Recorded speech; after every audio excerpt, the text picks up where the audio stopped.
Excuse me, একটা autograph দিন না প্লিজ। আমাকে বলছেন? আপনার কি কোনো জমজ ভাই আছে যে একটু আগে গান করছিল? না, আমি গান করছি। দিন না প্লিজ। আচ্ছা, আপনার গানগুলো কি ইউটিউবে পাবো? হ্যাঁ, আমি তো আসলে শিল্পী না, আমি এমনিই গান গাই আর কি। ফেসবুক আছে আপনার? কেন? না, তাহলে নক করতাম মাঝে মাঝে গান শোনার জন্য, যদি ডিস্টার্ব না হন।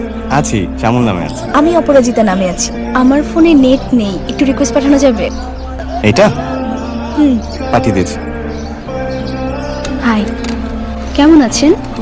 সরি, আপনি বোধহয় একটু বিজি আছেন। জি ভালো আছি। কিছু যদি মনে না করেন একটি অনুরোধ করতে পারি? একটা গান শোনাবেন? আগে বলেছি কিছু মনে করতে পারবেন না, খুব ইচ্ছে করছে আপনার গান শুনতে। জায়গাটা সুন্দর না? জি জি বলুন। আপনাকে পাঞ্জাবিতে ভালো লাগছে।